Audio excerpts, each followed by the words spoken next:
예, 신율의 뉴스 정면 승부 3부 시작하겠습니다. 오늘 하루에 있었던 중요한 뉴스들 여러분들한테 콕콕 집어서 전해드리는 정면 브리핑 시간인데요.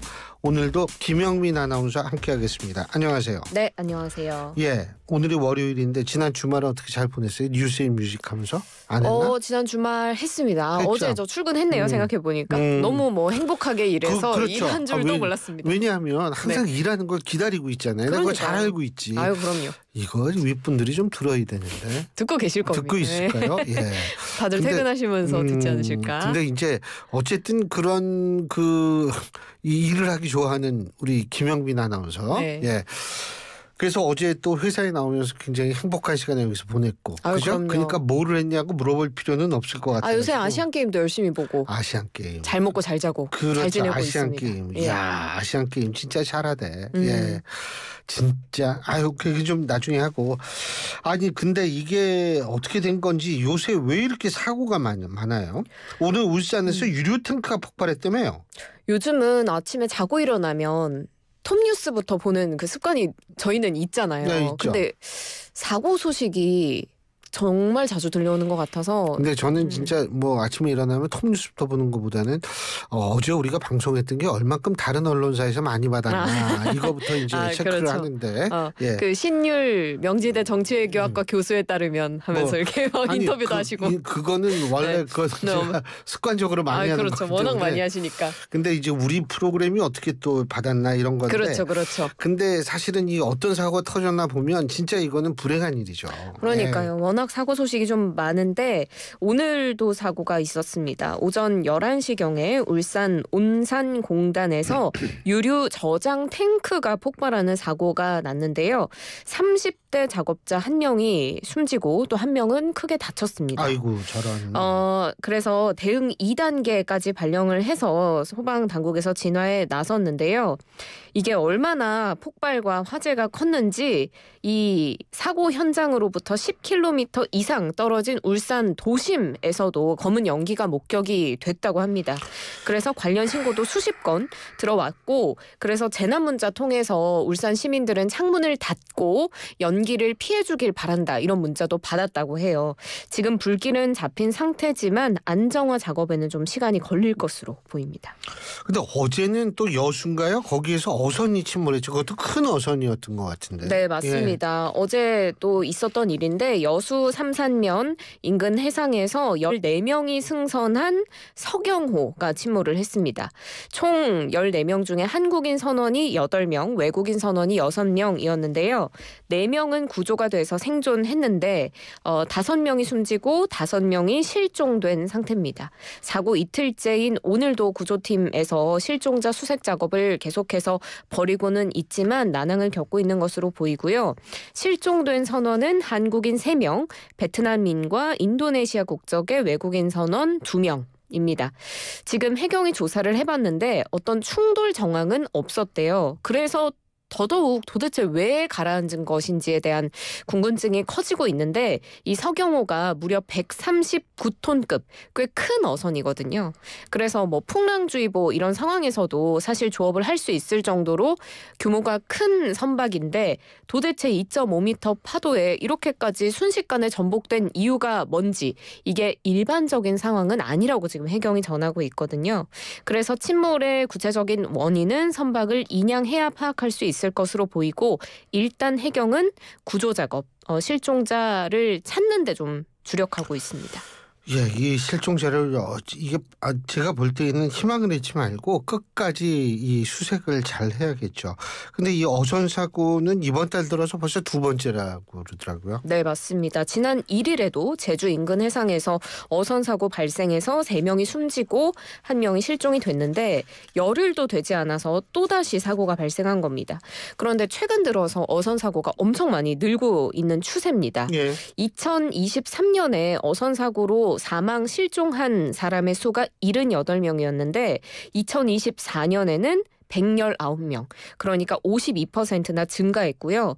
이게 2014년 이후에 가장 많은 수치고 이렇게 세 자릿수의 사상자가 난 건 2017년 이후 7년 만입니다.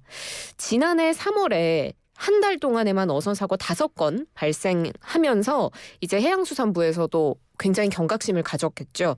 그래서 지난해 5월에 어선 안전관리 대책을 발표했는데 대책 발표 이후에도 계속해서 어선 사고가 잇따르고 있어서 이 안전 대책이 좀 무색하다 이런 지적이 나옵니다. 근데 이렇게 어선 사고가 증가하는 이유가 뭐예요? 몇 가지 원인이 꼽히고 있는데요. 가장 먼저 이상기후. 갑작스러운 날씨의 변덕스러움이 이 사고에 영향을 주는 것으로 비행기도 보입니다. 그게 갑자기 난기류가 나오는 경우가 많다고 그러던데. 맞습니다. 맞습니다. 바다는 지금 풍랑특보를 보면 풍랑특보가 2022년, 2023년, 2024년 해서 굉장히 수치가 많이 늘고 있는데 그리고 이 이상기후에 더해서 최근에 외국인 선원이 좀 급격하게 늘어나는 추세라고 합니다. 외국인 선원이 2021년에는 11,000여 명이었는데 지난해 16,000여 명으로 40% 이상 급격하게 늘었거든요. 그러다 보니까 선주랑 외국인 선원 간의 소통이 원활하지가 않아서 이런 부분에 대한 교육 강화에 대한 필요성도 제기가 되고 있습니다. 그렇죠. 이게 사실 말이 안 통하면 이게 특히 위기 상황에 있어서는 대처가 좀 힘들 수가 있기 때문에 이런 점은 정부가 좀 적극 나서가지고 좀 이런 부분에 있어서는 해결하려고 노력할 필요가 있겠네요. 자, 그리고 우리가 뭐 맨날 얘기하는 사람 한 사람 있죠. 여러분 누굴까요? 알아맞혀 보십시오. 바로 트럼프 미국 대통령입니다. 친율하려고 그랬는데. 사회생활 하지 마시고요. 네, 죄송합니다. 근데 트럼프 미국 대통령이 철강 알루미늄에 대해서 25% 관세 부과를 공언을 했네요. 네, 예? 그렇습니다. 현재 시간 10일 미국으로 수입되는 모든 철강과 알루미늄 제품에 대해서 25% 관세 부과를 이제 발표를 현재 시간 10일에 할 예정인데 9일에 이제 트럼프가 슈퍼볼 경기를 보러 예. 이제 그 전용기를 통해서 갔는데 그 전용기 안에서 이 계획을 공개를 한 겁니다. 예. 미국으로 들어오는 어느 철강이든 25% 관세를 부과받게 될 것이다. 철강에 이어서 알루미늄 역시도 그렇다라고 계획을 공식적으로 일단 밝힌 상태입니다. 근데 이렇게 되면 우리가 또 직접적으로 타격받는 거 아니에요? 네, 그렇죠. 사실 원래는 중국, 멕시코, 캐나다 3국에 대한 얘기가 우선적으로 나왔었잖아요. 예. 그래서 우리나라는 아직 직접적으로 영향권에는 안 들었다라는 좀 한숨 놓는 이야기가 있었습니다만 이 철강과 알루미늄에 같은 경우에는 전 세계 모든 나라에 동시에 적용이 되는 관세 부과라서 우리나라도 이제 타격을 피할 수 없을 것으로 보입니다.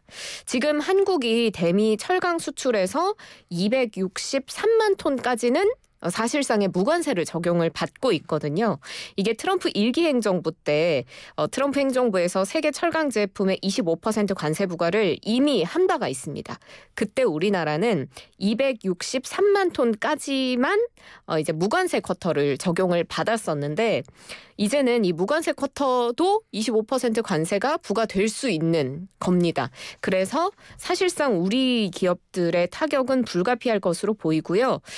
그런데 우리나라를 직접적으로 겨냥했다라고 보기엔 좀 어려운 게 기존의 관세 25%를 적용받던 국가들은 추가로 25%를 더 부과받게 되는 거거든요. 그래서 50% 관세 부과국에 비해서 우리나라가 받는 타격은 좀 덜하다는 평가도 있기는 하지만 사실상 미국산 철강 제품의 경쟁력을 강화하려는 조치이기 때문에 우리나라도 부담이 상당할 것으로 보입니다. 제가 이게 참 안타깝게 생각하는 게 한덕수 지금 탄핵 때문에 한덕수 권한대행이 지금 직무 정지가 되고 있죠. 네. 한덕수 권한대행이 원래 경제 통상 쪽에 상당히 밝고 주미대사를 해가지고 미국 쪽에 굉장히 인맥이 넓은 분이거든요. 근데 이분이 이럴 때 좀 이 실력을 발휘했으면 참 좋았을 뻔했다는 생각도 드는데 중국도 뭐 이렇게 미국 거에 대해서는 맞대응하는 모양이더라고요. 네, 그렇습니다. 지금 트럼프 대통령의 경우에는 중국에 대해서 10% 보편 관세 인상 조치를 내렸죠.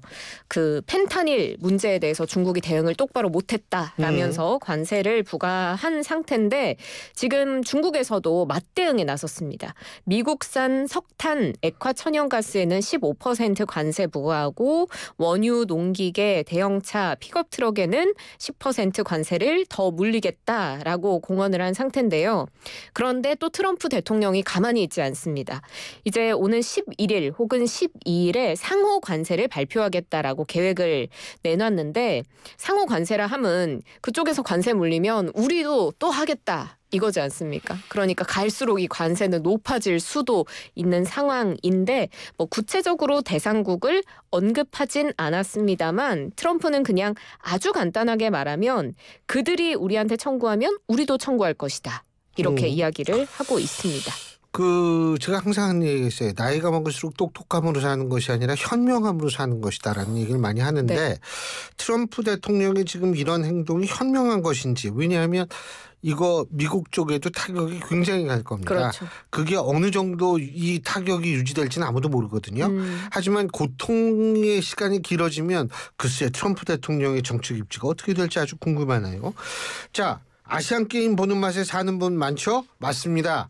하도 우리나라 여러 가지로 혼란스럽고 막 이러니까 그 아시안게임 보면서 좀 위로를 받는데 우리 대표팀 기대를 뛰어넘고 있어요. 그러니까 예. 지금 대회 사흘 차인데 벌써 일단 중국에 이어서 종합순위 현재 2위고요. 금메달 11개, 은메달 10개, 동메달 9개 엄청난 수확을 거두고 있습니다. 뭐 쇼트트랙은 교수님 지난주에 말씀하셨잖아요. 당연한 엄청난 그렇죠. 성과를 또 보여줬습니다. 거의 모든 종목을 우리 대표팀이 휩쓸었다. 이렇게. 당연한 엄청남이에요. 네, 그렇습니다. 예. 그렇게 봐도 되겠고요. 또 다른 효자 빙상 종목이죠. 스피드 스케이팅에서도 우리 선수들 메달을 또 휩쓸었는데 와. 여자 대표팀에서는 예. 언니 김민선 선수, 동생 이나연 선수가 서로 이제 사이좋게 금, 은 메달을 나눠 가지는 모습이었습니다. 예.